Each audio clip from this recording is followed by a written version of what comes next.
Hey guys, so today we are opening the liquid tempera paint. So not the tempera cakes, but the liquid tempera. So we're gonna walk over here and look at all the supplies we need to gather. When you go to the sink, please grab at least one paper towel. Then of course you need a water bowl, and you will need to pick out the correct size brushes that you would need.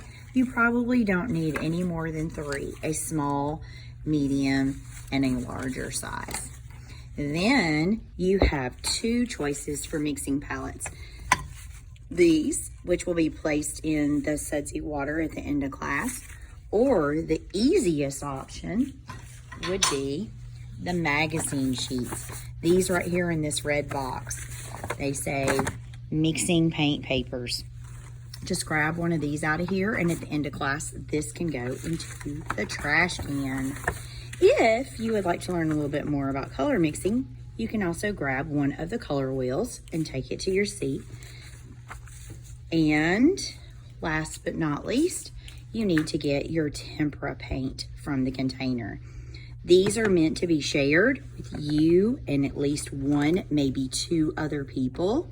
You can just place the lid in the back for right now to get it out of the way. And then you simply grab one of these trays and take it to your seat. And there you have all your necessary art supplies. And your artwork, you probably should have already pre-planned and sketched out your idea onto your paper before you gather your supplies. All right, now let's talk about mixing colors. The first thing you're gonna wanna do is wash your brush and make sure it's nice and clean. Then I would probably, if I were you, also dry my brush.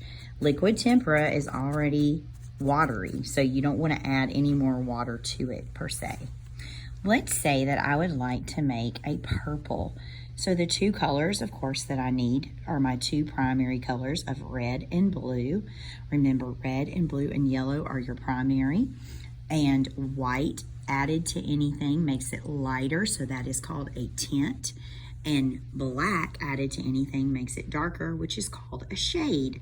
And it just so happens that I'm letting you cheat a little bit. We know that yellow and blue make green, but we also have a pre-made green for you as well.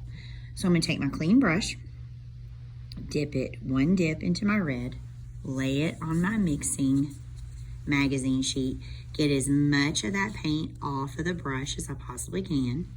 Then I'm gonna go to my water bowl and I'm gonna clean it very well because I wanna keep these paints as clean as possible.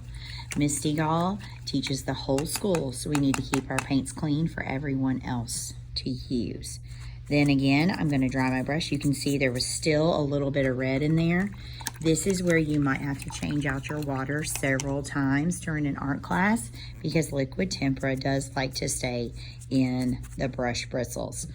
And then I'm gonna take a little bit of my blue. Now with mixing colors, usually the darker of the 2 that you mix together, you will need a little bit less of that color than the lighter color. So I'm gonna mix my 2 colors till I get the purple that I want. And that is actually a very nice purple. It's like more of a red violet, which you can tell matches that color right there. And then I'm gonna use it on my paper. Now when you are using a paintbrush, if you want a thin line, if you barely touch the paper with the tip of the paintbrush, you can get a thin line. If you want a thicker line, all you do is simply start with a thin, but then press and your bristles get bigger and fill in more space. And that's how you get a nice, clean, crisp edge. Oh, it looks like I got a little on the table. Guess what? That's okay, because at the end of class, I can simply take a wet paper towel and wipe that off. And if I need to, I can also have a dry one to clean it up as well. Remember to keep your paints as clean as possible. Keep your water changed as much as you need to keep your brushes clean. Keep a paper towel nearby to keep your paintbrush nice and dry. And then also experiment with making colors. And white is the one that we need to keep clean the best, so make sure you work really hard. So I'm going to make a tint of purple by mixing some white with that. Oh, that's a beautiful color. So I'm going to use that in my painting. And then I can mix more colors and continue. Hope you guys enjoy using your liquid tempera paints. Remember the rules. If we do not use them correctly, then that station will be closed. Thank you for being good listeners. Have fun painting.